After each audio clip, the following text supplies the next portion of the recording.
Cumprimentamos a todos com a paz de nosso Senhor e Salvador Jesus Cristo. Estamos iniciando mais um EBD na TV. Eu sou o pastor Henrique, moro atualmente em Americana, São Paulo. Antes morava em Imperatriz, Maranhão. Se você deseja nos convidar, entre em contato conosco. Meu telefone ainda é o mesmo, DDD 99 do Maranhão, e o telefone 991520454. O telefone da minha esposa, irmã Edna, DDD de Americana 19, e o telefone 98448-2187. Meu e-mail henriquelhas@hotmail.com. Eu estou já desempregado há mais de 5 anos. Se você deseja nos ajudar, então você envie qualquer quantia dessas contas. Aí tem a conta da Caixa Econômica, tem a conta aqui do Bradesco e aqui do Banco do Brasil. O Banco do Brasil é o nome da minha esposa, Edna Maria Cruz Silva. Então envie qualquer quantia, R$5, R$10, R$20, não importa quanto. Envie, que você estará nos ajudando muito. Vamos então à nossa lição. Nós estamos estudando neste trimestre, nas revistas da CPAD, com o tema: o plano de Deus para Israel em meio à infidelidade da nação. As correções e os ensinamentos divinos no período dos reis de Israel. Então, no tema, quando fala assim, Israel, está se referindo a todo o país no início. Então, lá no reinado de Saul, reinado de Davi e reinado de Salomão. Então, todas as tribos estavam unidas, tinham o mesmo rei. Depois, com os pecados de idolatria de Salomão, Deus dividiu o país em dois. A parte norte, chamada Israel, e a parte sul, chamada Judá. Então veja que a idolatria começou através de Salomão. Daí para frente a idolatria foi crescendo e a parte sul cresceu menos, a idolatria, mas a parte norte se tornou totalmente idólatra. Agora nós vamos estudar aí o juízo de Deus sobre a idolatria. Então, primeiro na parte norte. Nós vamos estudar nessa lição a parte norte, quando ela foi invadida pela Assíria. Então, foram levados cativos, foram levados embora. Não quer dizer que acabou, que não existia mais ninguém ali. Então, ficaram alguns, e alguns que foram deportados, que foram para o exílio, em outros lugares. Também alguns voltaram. E alguns que estavam no território de cima passaram para o território de baixo, como os levitas, por exemplo. Que eles vieram todos para morarem, provavelmente ali em Hebron, que era uma cidade de refúgio, uma cidade de sacerdotes. E muitos em Jerusalém para servirem ali no templo. Então, sempre nós vamos ver referências no Novo Testamento de alguns que antes eram da parte norte, mas estavam habitando na parte sul. E depois que houve então a diáspora, que houve então a invasão da Babilônia na parte sul, que o juízo também veio sobre a parte sul por causa de idolatria, então eles foram levados cativos para a Babilônia. Veja só, a parte do norte foram levados cativos para a Assíria. Quem invadiu e tomou e levou cativos, a parte norte, foram os assírios. E na parte sul, parte de Judá, quem invadiu foi Nabucodonosor. Levou ali os judeus, que é a parte sul, Judá, para a Babilônia. Só que a parte norte não foi ordenado para eles retornarem, mas a parte sul, Judá passou 70 anos na Babilônia, no cativeiro babilônico, mas eles foram autorizados a voltarem. Não voltaram todos. Então, uma parte também daqueles que tinham sido levados, que foram levados para a Síria, também alguns retornaram. Por isso que nós vamos encontrar, Jesus encontrando com a mulher samaritana. Vamos encontrar, por exemplo, José e Maria morando na Galileia. A Galileia era norte. Foram todos levados cativos. E olha só que você encontra ali, então, Maria, que era a prima de Isabel, que era descendente direta de Arão, e vamos encontrar ali José, que era da tribo de Judá, descendente direto de Davi. Olha só, e moravam na Galileia. A Galileia era a região mais produtora, né, de cereais, frutas, legumes. Então era a região mais rica e abundante na produção rural. Então no Novo Testamento nós vamos encontrar muita gente que tinha voltado então do exílio e morava agora em Israel, mas agora não mais com a divisão, né? Quando voltaram do exílio, passaram a ser chamados de judeus, por causa da tribo de Judá, que prevaleceu, e haviam outros israelitas, né, que acabaram todos agora atualmente sendo chamados de judeus. Por isso, então, no tema da lição está escrito aí, correções de Deus, né? Então veio juízos de Deus sobre a idolatria. O comentarista da CPAD deste trimestre é o pastor Clayton Pomerling. Hoje nós vamos estudar a lição de número 10, que tem como título O Cativeiro de Israel, Reino do Norte. Então está bem explicado aí, cativeiro de Israel, aqui se referindo à parte norte. E a parte sul chamava-se Judá. Então, o cativeiro de Israel veio primeiro, da parte norte. Foram levados para a Síria. Depois, nós vamos estudar a lição que vai falar sobre o cativeiro babilônico, que é o cativeiro da parte sul, chamada Judá. Isso na última lição. Então, nessa lição de hoje, nós teremos os seguintes tópicos e subtópicos. No tópico 1, Samaria é cercada pelo rei da Síria. Subtópico 1, Israel sob o reinado de Jeroboão II. Subtópico 2, a traição do rei Oséias. Subtópico 3, a advertência dos profetas. No tópico 2, os pecados do povo e sua queda.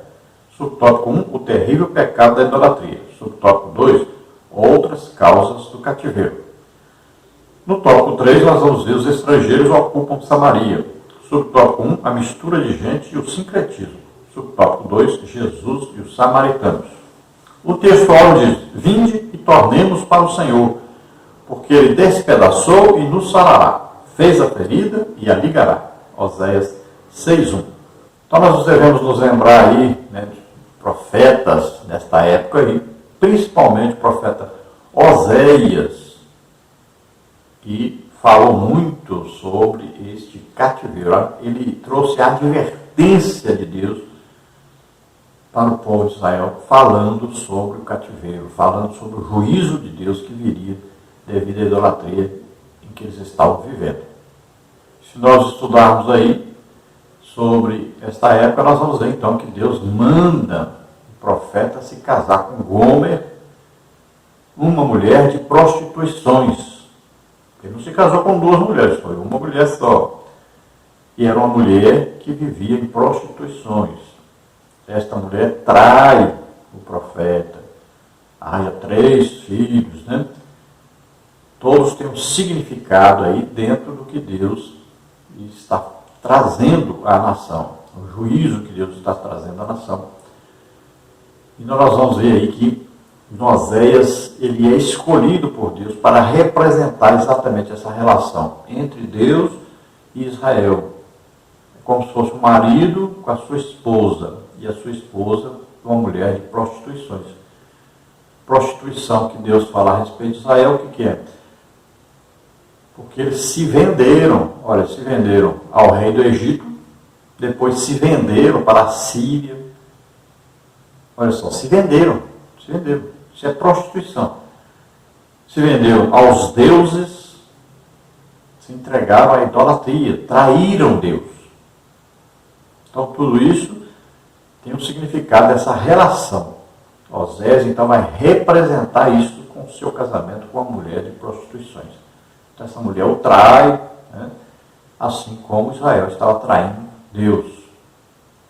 Então aí uma alegoria, né? Serve de alegoria para os israelitas ali perceberem o que eles estavam fazendo.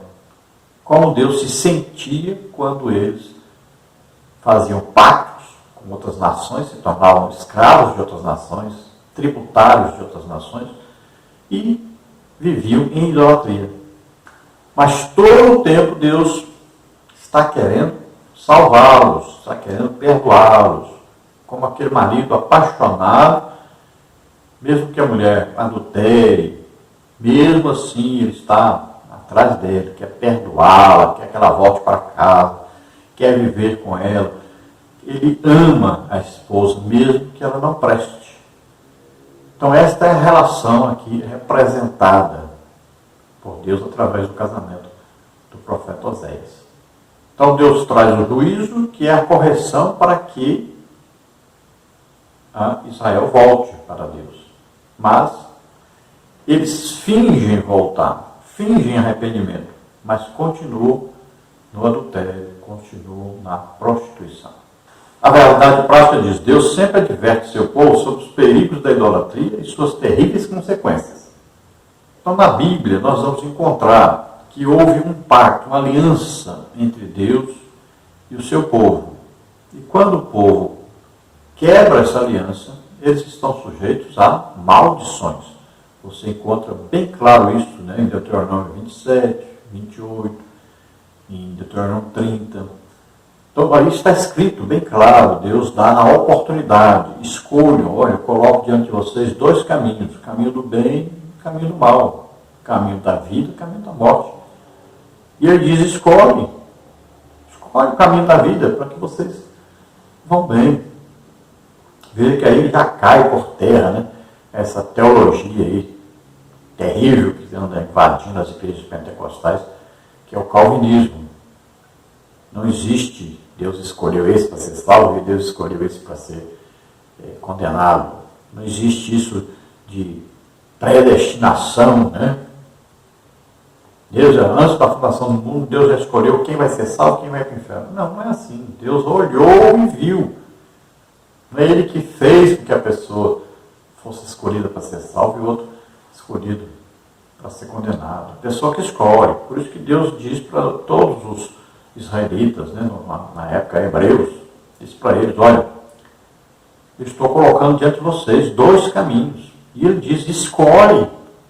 Vocês têm a opção de escolher. É o livre arbítrio. É o livre arbítrio. Olha, quando Adão peca, o que diz a Bíblia? Agora o homem é como um de nós, conhecendo o bem e o mal. Conhece o bem e o mal, conhece as duas opções. E o homem que vai escolher qual o caminho que quer seguir. O livre-arbítrio é bem claro na Bíblia. E aí os calvinistas não acreditam nisso, né? E ensinam completamente ao contrário. Então, cuidado com essas falsas religiões, com esses falsos ensinamentos que existem por aí. Que às vezes você é confundido e é direcionado um caminho totalmente fora da palavra de Deus. Então, por mais que você seja fiel a Deus, mas se você cair na idolatria, você perde a salvação. Tome cuidado com a idolatria. Nunca coloque nada nem ninguém acima de Deus.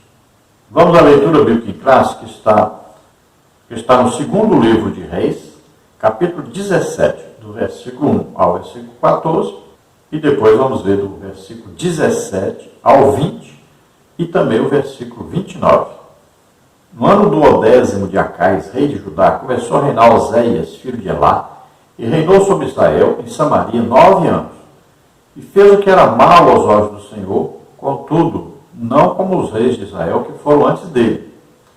Contra ele subiu Salmaneser, rei da Síria, e Oséias ficou sendo servo dele e dava-lhe presentes. Porém o rei da Síria achou em Oséias conspiração, porque enviara mensageiros a So, rei do Egito, que não pagava presentes ao rei da Síria cada ano como dantes. Então o rei da Síria o encerrou e aprisionou na casa do cárcere, porque o rei da Síria subiu por toda a terra e veio até Samaria e a cercou 3 anos.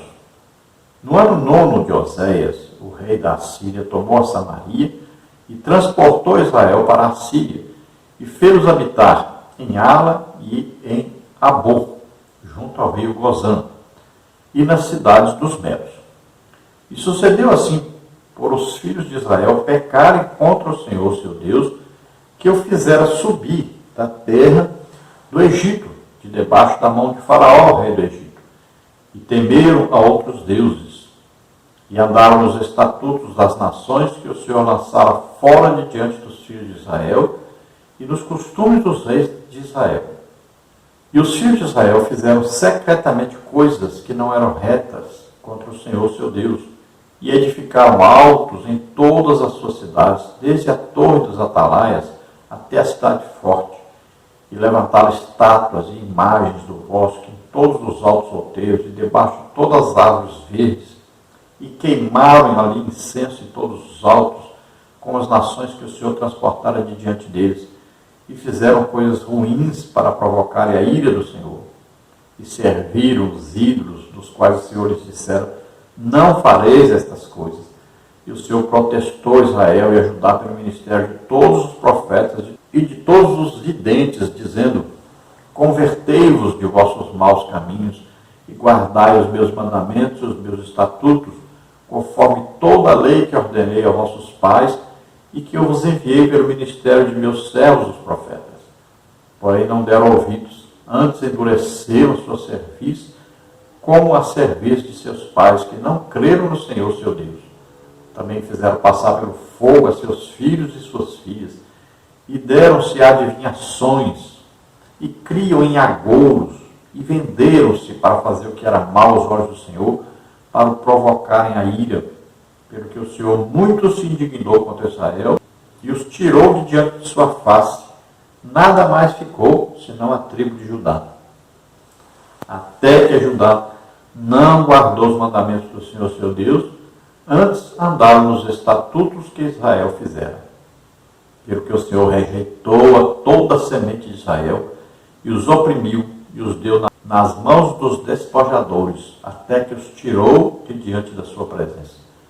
Porém, cada nação fez os seus deuses, e os puseram nas casas dos altos que os samaritanos fizeram, cada nação das suas cidades, nas quais habitavam. Então vemos aí a situação que se encontravam os israelitas e depois também a tribo de Judá. Mas nesta lição estamos estudando a respeito da parte norte de Israel e a idolatria que reinava ali.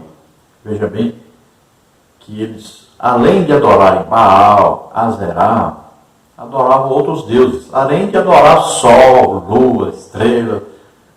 Chegaram ao ponto de sacrificarem seus filhos a esses deuses. O povo que tinha a Torá, a lei dizendo lá em Êxodo 20, por exemplo, dizendo: não farás para ti imagem de escultura, nem semelhança alguma do que existe em cima do céu e embaixo na terra.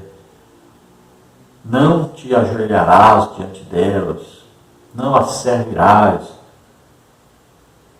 E Deus diz: porque eu sou Deus zeloso, que visito a iniquidade dos pais nos filhos até a terceira e quarta geração daqueles que me aborrecem, e faço misericórdia a milhares de gerações daqueles que me obedecem. Então vejam só, eles foram de todas as maneiras ameaçados pelos profetas. Deus enviava os profetas: se vocês continuarem na idolatria, vai vir o juízo sobre vocês, vocês serão levados cativos. Desde Gênesis, quando Deus fala para Abraão que os seus descendentes iam morar no Egito, iam ser cativos no Egito, já fala que eles seriam cativos lá, que ele os libertaria. E todas as advertências vêm dizendo: olha, cuidado, se vocês caírem na idolatria, vocês serão levados cativos. E existe essa advertência para eles desde Gênesis. Quando Salomão foi orar, fazer a oração dele, não havia deportação, não havia ainda nada de cativeiro. Mas na sua oração ele diz: quando eles forem levados cativos para outros países e orarem dirigidos para este lugar, ouve a oração deles. Olha só, Deus já está revelando que eles seriam levados cativos. E lá eles orariam, como Daniel orava, voltado para a cidade de Jerusalém. Veja só, sempre Deus avisou que eles seriam levados cativos. Porque Deus olha o futuro, vê o que acontece e já revela antes. Mas eles não se emendaram. Vamos então à introdução da lição, que diz: o cativeiro de Israel ocorreu durante o reinado do rei Oséias. Nessa época, a Assíria começava a crescer e a se tornar um grandioso império, controlando várias nações, inclusive Israel. Durante os últimos 30 anos de Israel, o país foi acometido de muitas tragédias, injustiças e assassinatos, em razão de desprezarem e desobedecerem aos mandamentos de Deus. A nação israelita entrou em decadência política, social, econômica e religiosa. Então, o cativeiro de Israel aconteceu na época em que o rei era Oséias. Não vá confundir o rei Oséias com o profeta Oséias. Então, não confunda uma coisa com a outra. Veja que na lição passada muita gente estava confundindo, né? Acasias do reino de Israel com Acasias do reino de Judá. Ou seja, confundir Acasias, filho de Acabe e Jezabel, com Acasias, filho de Atalha, que era filha de Acabe e Jezabel. Ou seja, esse Acasias de Judá era neto, né, de Acabe e Jezabel. Já o outro Acasias era filho. Então muita gente confundiu isso. Então agora não vão confundir rei Oséias com profeta Oséias. Então na época do rei Oséias, já no finalzinho do reinado, né, do norte de Israel, na parte norte, quase chegando nos dias então que foram levados cativos para a Síria. Então reinava Oséias. E um dos profetas que existia nessa época era exatamente o profeta Oséias, com o mesmo nome. Então nessa época também o profeta Amós. E vamos ver que Oséias é chamado profeta menor, Amós é chamado profeta menor, porque Oséias escreveu 14 capítulos. Veja só, Isaías 66. Amós escreveu 9. Por isso são chamados profetas menores, e aqueles que escreveram muito são chamados profetas maiores. Então, nesta época, o Império Assírio começou a crescer muito. Aí você vê, por exemplo, a capital era Nínive. Aí você vai ver aí o profeta Jonas, né? Nós sabemos aí que ele foi mandado por Deus, enviado por Deus a Nínive para pregar aos ninivitas. Os ninivitas eram conhecidos por sua maldade. Eles torturavam seus prisioneiros. Já na época que levaram cativos os israelitas, nós não vamos ver registro aí dessa violência toda contra eles, mas eles apenas os levaram cativos para lá e os deixaram lá, sem permissão deles retornarem. O Império Assírio foi crescendo, tomou ali Babilônia, né, Israel, a parte norte, e eles estenderam o império deles até mesmo ao Egito. Então foi um crescimento espantoso dos assírios. Eram muito violentos e eram muito guerreiros. Então eles começaram a invadir todos os países ali, e cada dia crescia mais. Aí a Síria, né? Ali o Líbano, onde hoje é Líbano, toda essa região ali, até chegar na Turquia também, tudo aquilo ali foram invadidos por eles. Você veja no mapa aí que nós colocamos à sua disposição para você ver o tamanho aí do Império Assírio, sendo a sua capital Nínive. Então nesta época houve uma decadência total em Israel. Eles viviam em idolatria e tudo de mal acontecia. Assassinatos, idolatria, bebedice, prostituição. Então foi um caos em tudo. Quebradeira, né? Então a parte política, a parte social, religiosa, econômica, em tudo. Desmoronou tudo, acabou tudo. Foi tudo destruído devido à idolatria. É o perigo da idolatria, é o perigo de ser amaldiçoado por Deus. Tópico 1, então, Samaria é cercada pelo rei da Assíria. Subtópico 1, Israel sob o reinado de Jeroboão II. A nação de Israel experimentou prosperidade econômica e reconquistas de territórios perdidos para a Síria, que, durante algum tempo, dominava a Palestina. Mas, infelizmente, conforme nos adverte os profetas Amós e Oséias, esses resultados foram alcançados através de corrupção, injustiça social, hipocrisia religiosa e sincretismo, segundo Reis 17, 2, 29 a 33. Os períodos de prosperidade não fizeram o povo retornar a Deus para adorá-lo conforme a lei. Então, no tempo de Jeroboão II, houve uma relativa prosperidade. Então, parecia que estava tudo bem. Mas, como eles viviam em idolatria, então, houve uma prosperidade, conquistaram até territórios que já haviam sido tomados, para a Síria. Aí houve prosperidade econômica, mas veja bem, era tudo falso, conquistado através de coisas ilícitas, de atitudes ilícitas, de coisas que envergonhavam Deus. Então foram manobras políticas, manobras militares, então tudo coisa que foram realizadas, mas sem a presença, sem a autoridade, sem o poder de Deus em ação, sem a mão de Deus estar por detrás dessa prosperidade. Então era uma prosperidade passageira e ilusória. Prosperidade sem Deus é passageira e ilusória. Muitas vezes leva então a o que aconteceu com Israel, a maldição. Então havia o quê? Muita incorrupção e injustiça social. Havia outra coisa, hipocrisia religiosa, significa que eles ao mesmo tempo seguiam a Deus e ao mesmo tempo aos deuses.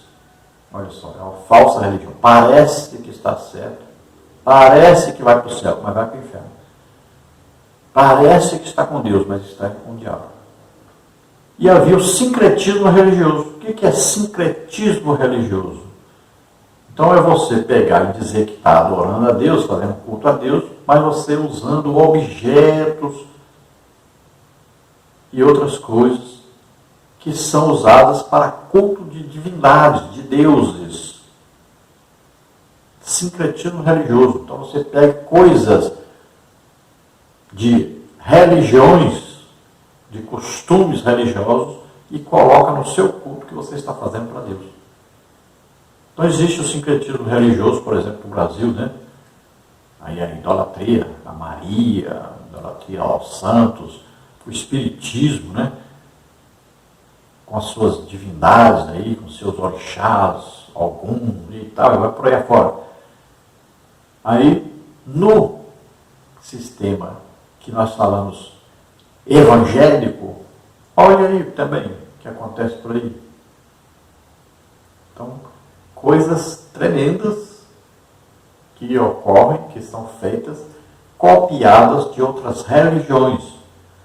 Infelizmente, nós temos muito isso no Brasil.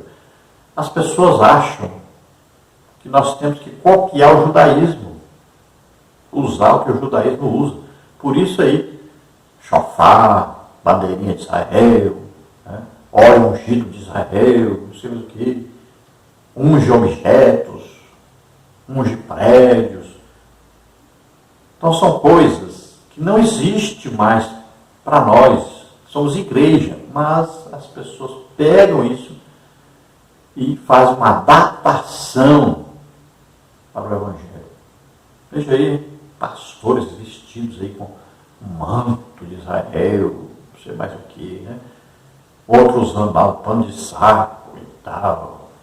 São coisas, são sincretismo religioso. Quebra de maldição, orar aí pedindo perdão pelos pecados do povo, da nação. Então são coisas que nós não vamos encontrar no Novo Testamento. Paulo ensinando sobre isto, Pedro ensinando sobre isto.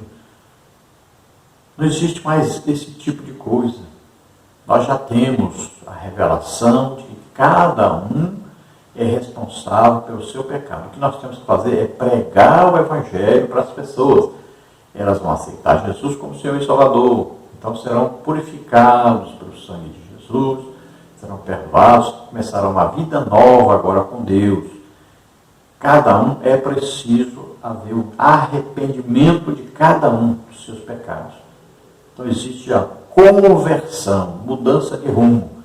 É isso que nós temos que fazer. Pregar o Evangelho para todos. Então eles se convertem, aí sim está tudo bem com Deus. Deus abençoa, prospera o nosso país. Nós não podemos ficar com esse negócio de ficar apoiando erros, idolatria, pecado. Nós temos que pregar para todos. Não importa se é rico, se é pobre, não importa se é intelectual, se é ignorante, não importa a cor da pele, nada. Todos devem ouvir o Evangelho e terem a oportunidade de serem salvos. Mas para isso deve haver arrependimento de pecados. Então vinha aí as guerras, vinha aí países dominando Israel, era para eles se arrependerem, se voltarem para Deus, Deus os libertaria, os abençoaria. Mas eles fizeram só fingir que voltavam para Deus e voltava tudo a idolatria de novo. Tópico 2, a traição do rei Osés. O rei da Síria, Salmanezé, descobriu que Osés, seu vassalo, o traíra ao buscar apoio do Egito e interrompeu o pagamento dos tributos do seu reino, segundo Reis 17, 3 e 4. Enfurecido, o soberano mandou prender Osés, marchou com seus exércitos contra Samaria e a sitiou por 3 anos, segundo Reis 17, 5. A partir daí, Israel não teria mais chances de negociação. Só lhe restaria a guerra e a consequente deportação. Então veja, o rei assírio colocou lá, estava Oséias pagando tributos, pagando impostos ao rei da Síria.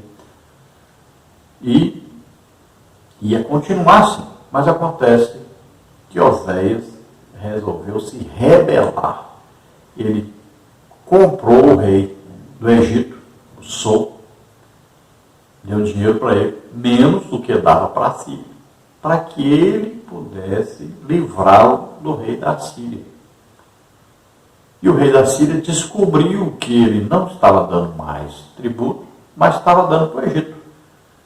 Então ele ficou muito bravo, muito nervoso mesmo, irado mesmo, e veio e sitiou Samaria. Prendeu Osés, sitiou a cidade por 3 anos. Imagina o que aconteceu com 3 anos, as pessoas lá dentro sem ter água, comida. Imagine. Então Samaria ficou cercada. E nós sabemos que as mulheres chegaram a matar os seus filhos para poderem comer. Imagine. Aí também aconteceu isso. Comeram todos os animais que haviam. Pode ter certeza que chegaram a fazer o mesmo. As mulheres comeram seus próprios filhos. Tamanha a fome que existia. Então, no final de 3 anos, o rei assírio invade. Agora, as pessoas estavam esqueléticas. Quem não estava morto, ele estava praticamente morto. Então, veja só que situação que passou esse povo por causa da idolatria em que viviam. Era como se Deus dissesse: quer dizer que vocês têm outros deuses? Então, peçam agora a esses deuses que livrem vocês do rei da Síria. Deus os abandonou mesmo para que eles aprendessem. Veja o que aconteceu na parte de baixo, Judá. Por causa da idolatria, foram levados cativos para a Babilônia. Mas eles aprenderam a lição. Nunca mais voltaram à idolatria de antes. Então aprenderam a lição. Mas o povo de Israel, parte norte, nunca aprendeu a lição, sempre na idolatria. Então Deus os abandonou. Enquanto a Síria levou cativo todos e eles não puderam voltar, já a parte da Babilônia foram levados cativos, mas retornaram, porque Deus tinha uma aliança com Davi, de que o seu descendente estaria sempre no governo de Judá, estaria ali em Jerusalém. Ali haveria de nascer, naquela região ali, não é? Em Belém, nascer o descendente que estava prometido a Abraão, que é Jesus Cristo, e que ele vai reinar 1000 anos sobre Israel, né? Milênio. Então, tinha ali toda a programação de Deus a ser realizada com aquele povo e através da descendência de Abraão, através da descendência de Davi. Então, depois que o rei da Síria invade ali, cerca a cidade, né? Então ali não tem mais jeito. Agora a decisão está tomada e eles vão levar todos cativos e aí acabou a parte norte. Chamada Israel não existe mais a partir daí no mapa daquela época. Subtópico 3, a advertência dos profetas. O aumento da riqueza nacional, especialmente sob o reinado de Jeroboão II, fez com que pequenos proprietários fossem expoliados pelos mais ricos, até que se tornassem pobres e servos desses usurpadores. Enquanto os mais abastados viviam na extravagância, os pobres eram vilipendiados e permaneciam na miséria. Essas injustiças fizeram com que os profetas Amós e Oséias formalizassem graves denúncias. Veja, por exemplo, Amós 5, 6 a 9. Todos esses brutais pecados da nação de Israel foram apontados pelos profetas com pesadas advertências ao arrependimento e apelos à misericórdia e ao amor de Deus. Veja Oséias 7, 11 a 14. O Todo-Poderoso sempre abominou o sincretismo em Israel, em que o povo adorava os ídolos e ao mesmo tempo oferecia cultos a Deus. Foi por isso que o profeta Amós advertiu aquela obstinada nação com tanta severidade. Amós 5, 21 e 27. Deus não se deixa escarnecer e não tolera um coração dividido com os outros deuses ou objetos de adoração. Esses falsos deuses influenciavam o coração do povo, inclinando-o contra a vontade de Deus declarada em sua palavra. Então veja, no tempo de Jeroboão II havia prosperidade, mas uma falsa prosperidade. Começaram os ricos a ficarem muito ricos e começaram a aumentar os impostos para os outros, para darem dinheiro, né? Para os outros países não os atacarem. E eles viverem também a vida de muita prosperidade e riqueza. Então haviam dois grupos, os muito ricos e os muito pobres. Então Deus levanta aí o profeta Amós, o profeta Oséias, e eles vão adverti-los para que deixem a idolatria, para que deixem essa injustiça social, para que se voltem para Deus e Deus os perdoará. Deus vem com uma palavra de amor, através do profeta Oséias, palavra de advertência através de Amós. Então os profetas começaram a profetizar, a avisar o que ia acontecer.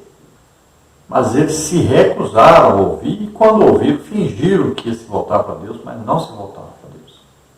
Continuaram na idolatria. Então Deus sempre abominou esse sincretismo religioso, que é a mistura, né, do verdadeiro culto a Deus, que é em espírito e em verdade. Não é através de objetos. Temos que prestar atenção nisso. Não é através também de divindades, de deuses, de intercessores. Aí você vê o catolicismo romano com a Maria, vê lá o islamismo com o Maomé, vê o budismo com o Buda, vê lá os indianos com milhões de deuses, né? Vê lá o espiritismo com Allan Kardec e outros. Então sempre essas religiões colocam alguém no lugar de Jesus, acima de Jesus, ou de importância igual de Jesus, tanto faz. Tudo está errado. Só existe um mediador entre Deus e os homens, é Jesus Cristo, aquele que se fez homem e morreu por nós na cruz, ressuscitou, está à direita do Pai intercedendo por nós. Não existe outro. Então, o sincretismo religioso é isso, ele faz colocar alguma coisa com uma autoridade espiritual no culto oferecido a Deus. Nós vamos ver, olha, o que atraía as pessoas no Evangelho? Os milagres. O que atrai as pessoas hoje para o Evangelho, para a igreja? Música, pregadores que gritam, que pulam, que tal. Teatro, danças. Olha, são colocadas coisas que não tem no Evangelho. Veja bem, Nós vamos ver no Novo Testamento, metade dos evangelhos fala de sinais, prodígios, maravilhas, milagres. Isso é que atraía as pessoas para o evangelho. As pessoas ficaram atraídas com o milagre, vinham, aí se pregava o evangelho e eles aceitavam, se convertiam realmente, porque eles estavam vendo que aquele Deus é um Deus vivo, que faz milagres. Então a atração era o milagre. Hoje, trocamos esse verdadeiro evangelho, estamos pregando um outro evangelho, onde a atração são pregadores, cantores, e aí músicas e tal, e coisa e tal. Várias coisas que estão atraindo as pessoas, mas não para Deus. Elas vão lá assistirem um show, não para cultuarem a Deus verdadeiramente. Então isso toca a alma das pessoas, mas não o espírito. Então elas se emocionam, elas choram e tal. Mas não tem mudança de vida, não tem crescimento espiritual. Vamos ao tópico 2, os pecados do povo e sua queda. Isso toca um terrível pecado da idolatria. Desde que o reino de Israel foi dividido, o norte se inclinou mais intensamente à idolatria que o sul. Provavelmente, esta foi a razão de Israel ter sido levado para o cativeiro algumas dezenas de anos antes de Judá. Apesar do caos espiritual e rejeição de Israel, Deus queria salvar o povo. Foi então que o Senhor convocou o profeta Oséias para uma situação bastante estranha. Pediu que ele se casasse com uma prostituta e tivesse filhos com ela. Oséias 1:2. Essa prostituta representaria a nação de Israel. Oséias cumpriu a ordem do Senhor e se casou com Gomer, Oséias 1:3. E teve 3 filhos. Cada filho que o profeta tinha com a prostituta mostrava a desaprovação divina com o povo de Israel. Deus colocou o casamento do profeta Oséias como uma lição prática da infidelidade do reino do norte.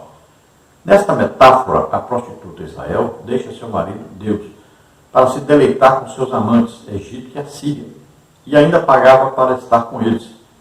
Hoje se pode ver o mesmo padrão de vida imoral sempre que o povo de Deus se desvia da genuína dedicação ao Todo-Poderoso. Provérbios 5:3. Então veja, desde que houve a divisão do reino, lá a partir do rei Roboão, filho de Salomão, depois vamos ver Jeroboão e outros reis. Mas desde essa época, sempre a parte norte, você pode ver que mudou muito mais de reis do que a parte sul. E eles sempre estiveram muito mais na idolatria do que a parte sul. Então, por isso mesmo, tem aí diferença, entre a deportação da parte norte de Israel, foram levados pelos assírios, e a parte sul, Judá, que foram levados pelos babilônios. E também, olha, a parte sul voltou do cativeiro. Já a parte norte, não. Então veja que, devido à idolatria tão terrível que houve, principalmente aí, através, nós vimos aí de Acabe e Jezabel. Então, devido a isso, o castigo deles foi pior do que a parte de baixo, a parte de Judá. Então veja que Deus fez de tudo para que eles se arrependessem e se voltassem para Deus. Enviou os profetas Amós e Oséias, e Deus faz aí uma coisa tremenda, que é colocar Oséias para se casar com uma mulher prostituta, uma mulher de prostituições, a Gomer. E aí, essa Gomer vai ter 3 filhos. Ela vive traindo Oséias. Isso Deus está mostrando. Olha, o Oséias está representando Deus. O Gomer está representando Israel. Israel se vendeu para a Síria, para o Egito. Olha só. Pagou o Egito, pagou a Síria. Olha a prostituição, não é assim? A pessoa paga a prostituta. Então, olha só. Aí, Deus está dizendo um caso de amor de alguém por uma prostituta. Ele se apaixonou. Ele amava Israel. Mas eles viviam em prostituição, traindo Deus, com vários deuses e ainda nações. Então Deus usa aí de uma metáfora, né? O casamento de José seria como o casamento de Deus com Israel. Subtópico 2. Outras causas do cativeiro. Os pecados relacionados à exploração e indiferença para com o pobre foram duramente criticados pelos profetas. Percebe-se que tais iniquidades são colocadas em pé de igualdade com a idolatria. O profeta Amós condenou essas transgressões de maneira implacável. Ouvi esta palavra, vós vacas de Bazã, que estáis no monte de Samaria, que oprimis os pobres, que quebrantais os necessitados. Ouvi isto, vós que anelais o abatimento do necessitado e destruís os miseráveis da terra. Amós 4:1-8:4. A situação era tão grave que até os sacerdotes fizeram um conluio com os governantes para extorquir o povo. Oséias 6:9-10. Deus fez um juramento dizendo que jamais se esqueceria das maldades de Israel. Amós 8:4-7. Então, pecados haviam de idolatria, mas também a injustiça social. Então, estavam levando as pessoas a passarem muita necessidade. A pobreza aumentou muito, a ponto de os próprios sacerdotes cercarem as pessoas nas estradas, matarem pessoas nas estradas. Coisas absurdas estavam acontecendo. Então aquilo foi aumentando. Deus foi vendo as injustiças, vendo a opressão dos mais pobres, que se tornavam miseráveis. E Deus se zangou de tal maneira que prometeu que eles não deixariam de pagar por aquilo. No tópico 3, nós temos os estrangeiros ocupam Samaria. Subtópico 1, a mistura de gente e o sincretismo. Após o exílio, alguns israelitas pobres permaneceram em Samaria e região. A política dos assírios era que os territórios expoliados fossem reocupados por povos de outras etnias e origens, promovendo assim uma grande migração e reassentamento de pessoas. O objetivo era misturar as nacionalidades para evitar possíveis rebeliões e enfraquecer as províncias. Essa mistura de gente, como está em Neemias 13:3, Jeremias 25:20, fez com que o povo de Israel, que restou em Samaria, junto aos deportados de outras nações, tornasse a religião israelita ainda mais sincrética. É por isso que lemos no Evangelho de João que os judeus não se comunicam com os samaritanos. João 4:9. Então veja que foram levados cativos para a Síria, mas alguns pobres, né, permaneceram ali para cuidar da terra, para não deixar virar deserto, né? E também nós vamos ver que a Síria trouxe pessoas de outras nações. Era assim, eles pegavam dali e levavam para outro lugar. E aqueles daquele lugar traziam para cá. Então, com essa mistura, o que acontecia? Esses povos que vieram, eles não eram daquela terra. Então, eles não iam se rebelar, se juntar e se rebelarem contra o reino da Síria. Então, isso que eles fizeram. Então, aquele povo que foi para ali, passaram a se chamar os samaritanos, né? Então, era uma mistura de gente de várias nações. Quando eles chegaram ali, o que aconteceu? Começaram os leões a comer as pessoas, e eles pediram então ao rei da Síria: olha, mande aqui um sacerdote do Deus aqui dessa terra, porque nós vamos morrer tudo desse jeito. Então, enviaram os sacerdotes, mas só que houve o quê? A mistura de religião ali. Cada um oferecia seu sacrifício ao seu tipo de Deus que ele adorava em seu país. Então, aumentou mais a idolatria ainda. E começaram a dizer: não, nós adoramos a Deus, fazíamos sacrifício a Deus. Nós também temos aqui outro Deus. Assim como, por exemplo, na Igreja Católica, né, se reza para Deus, mas se reza para Maria. Tem a reza pedindo a Maria, né, pedindo intercessão de Maria, pedindo favor de Maria, até milagres pedem para Maria fazer, ou para algum santo fazer. Olha só. Esse é o sincretismo. Então, houve aquela mistura e ficou pior do que estava, muito pior do que estava, porque nem princípios eles tinham. Agora, é claro que existiam sempre aqueles que ficavam, que eram fiéis a Deus. E existiram aqueles que conseguiram voltar. Não eram muitos, mas conseguiram. Esses tinham um princípio, né, na lei do Senhor. Então nós podemos ver essa mistura, por exemplo, quando Neemias esteve ali em Jerusalém, olha, tinham lá sírios, tinham árabes, até hoje está aí essa mistura, né? Veja, em Jerusalém tem a parte árabe. Veja que eles conseguiram, já os árabes conseguiram tomar quase todo o território de Israel. Então, essa mistura prejudica-os até hoje. Tanto a parte norte como a parte sul acabou sendo prejudicada. Então, veja só.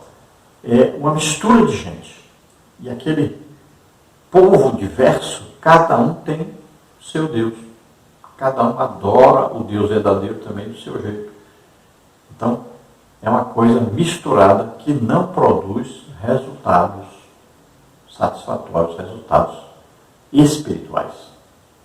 Aí o que aconteceu? Os judeus da parte de baixo, quando voltaram, né, lá da Babilônia, queriam obedecer integralmente a Deus, cumprir os mandamentos, oferecer o sacrifício no templo. Então, quando eles viram que a parte norte estava toda misturada, nem vinham para o templo também adorar a Deus, então eles criaram uma barreira contra eles. Então eles não se comunicavam com esse povo, eles queriam distância desse povo. Veja que Deus chamou a nação de Israel para divulgar o conhecimento de Deus, para que todos se convertessem a Deus. Mas não, eles se fecharam na sua religião e não quiseram que ninguém ouvisse e que ninguém participasse de nada. Então se isolaram das outras nações. Subtópico 2, Jesus e os samaritanos. Apesar do antagonismo entre judeus e samaritanos, Jesus os contemplou com muito amor. Ele deu atenção à mulher samaritana e lhe anunciou o reino, fazendo-a conhecedora da fonte de água que sacia a sede humana de forma definitiva. João 4, 13 e 14. E em razão da dúvida daquela mulher sobre o legítimo lugar de adoração a Deus, Jesus foi enfático em dizer que o lugar não é físico ou geográfico, e sim espiritual, o coração do homem. João 4, 23 e 24. Na parábola do bom samaritano, Jesus contrasta a religiosidade excessiva dos líderes religiosos judeus com a natural espiritualidade de um samaritano. Foi aquele homem considerado indigno que mostrou compaixão para com o ferido à beira do caminho. Mas um samaritano que ia de viagem chegou ao pé dele e, vendo-o, moveu-se de íntima compaixão. Lucas 10, 33. O mestre quebrou paradigmas de religiosidade e espiritualidade ao se relacionar de forma amável e acolhedora com os samaritanos. Então veja que, apesar de haver essa divisão entre os samaritanos e os judeus, Jesus não considerou isso. Por quê? O que Jesus ensina? Amai os vossos inimigos, orai pelos vossos inimigos. Olha só, é evangelho, nós estamos vivendo o Novo Testamento, a época da graça de Deus. É amar as pessoas, amar a Deus em primeiro lugar e aos outros como a si mesmo. Então Jesus ensinou, amou. Olha, os judeus faziam o quê? Para ir a Galileia comprar lá, né, as verduras, os legumes, as frutas, eles davam volta por Decápolis, olha só. Não passavam ali por Samaria, para não se misturarem, né? Veja só. Não queriam contato com aquele povo. Mas Jesus não, Jesus passou por ali. Jesus entrou naquele território proibido para os judeus na época. Mas Jesus mostrou o quê? Amor, misericórdia para com aquele povo. Mostrou que nós devemos pregar o evangelho a toda criatura. Veja que aquela mulher samaritana, ela já tinha 5 maridos e agora vivia com um que nem marido era. Olha só. Era considerado o quê? Uma prostituta, assim como a Gomer, lá a mulher do profeta Osés. E Jesus mostrou o quê?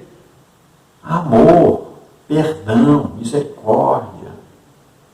Jesus fez o quê? Que aquela mulher encontrasse a salvação, a fonte de água viva, o Espírito Santo de Deus morando nela. Veja só. Esse é o motivo do Evangelho. Salvação de todos. Os pecadores, os doentes que precisam de médico. Os pecadores precisam de Deus. Precisam do amor de Deus, da misericórdia de Deus.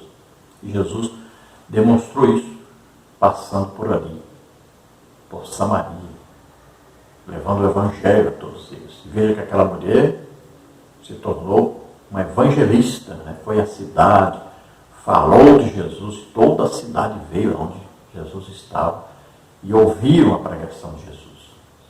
Veja só, é isso que Jesus quer. Olha, a pessoa é salva e ela leva a salvação aos outros. Ela divulgou, ela contou a respeito de Jesus para todos. É assim que nós pregamos o Evangelho para as pessoas. Pode ser a pessoa mais perversa que existe, ruim, assassina, ladra, o que for, não importa, prostituta, não importa. Preguemos o Evangelho a toda a criatura. A pessoa aceitou Jesus como Senhor e Salvador, se converteu.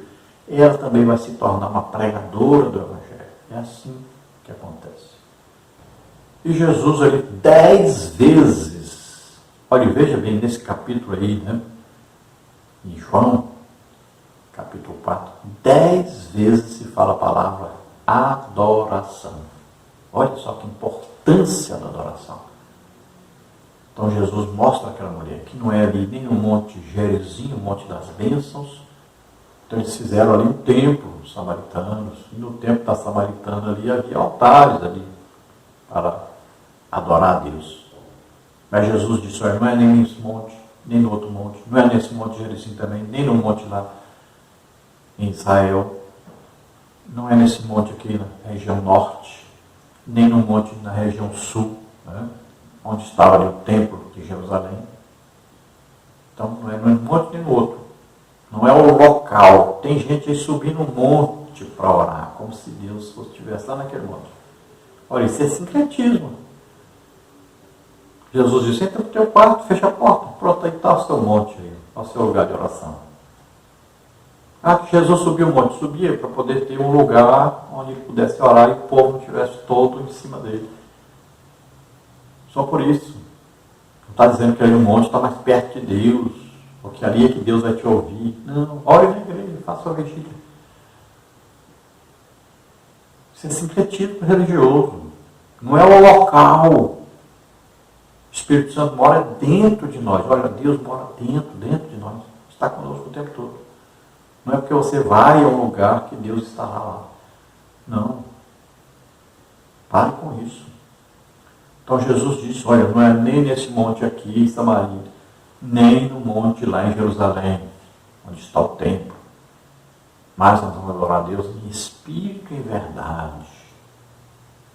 Olha só. O Espírito Santo está dentro de nós. Nós vamos unir o nosso espírito com o Espírito Santo. A verdade é a verdade da palavra de Deus. Então, é assim que se adora a Deus, em espírito e em verdade. Então, não é o local, não é a posição, não importa se está deitado, se está sentado, se está em pé, se está correndo, se está tomando banho. O tempo todo você pode estar orando, conversando com Deus.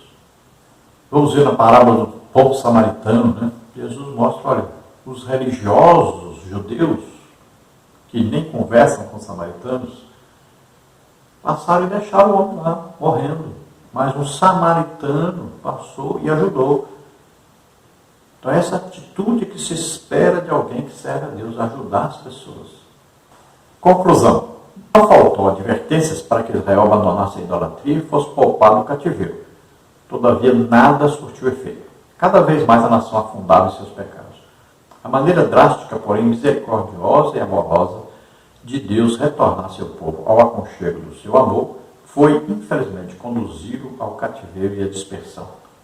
Que Deus nos ajude a atentarmos mais para a sua palavra, a fim de não colhermos os amargos frutos da desobediência.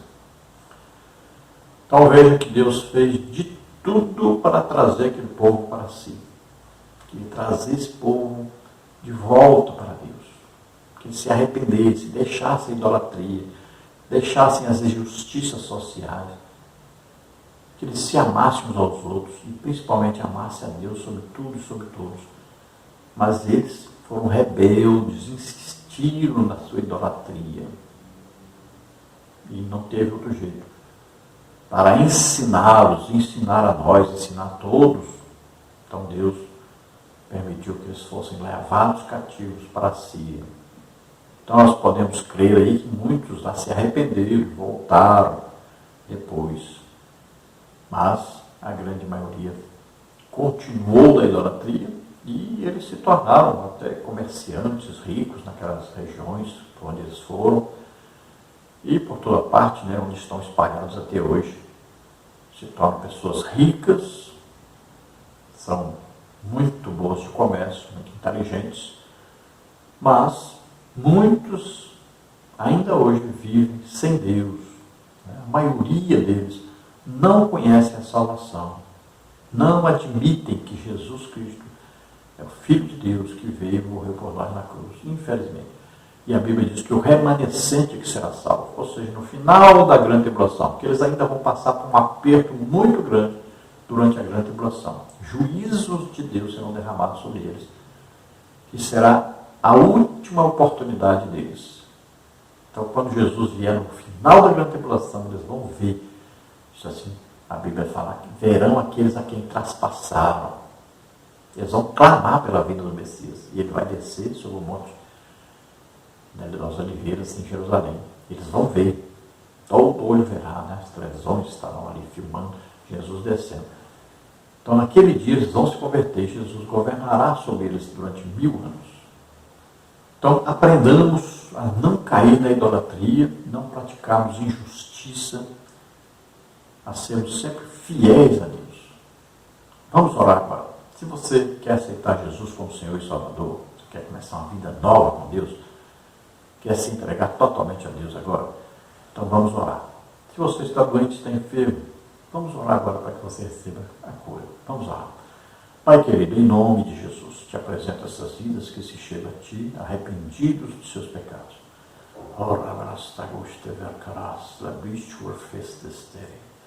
Ah, Senhor, mostra a eles, Senhor, a tua salvação, teu amor, a tua misericórdia. Livra-os agora, Senhor, do poder do maligno. Livra-os desses deuses que não existem na verdade. Livra-os, liberta-os agora, em nome de Jesus eu te peço. Ó Pai, aqueles que estão agora doentes, enfermos, te apresento agora, em nome de Jesus. Solta toda doença, toda enfermidade, solta essas vidas. Toca, Senhor Deus, agora. Dá saúde, Senhor, em nome de Jesus. Oh, restaura, Senhor, em nome de Jesus. Amém. Glória a Deus.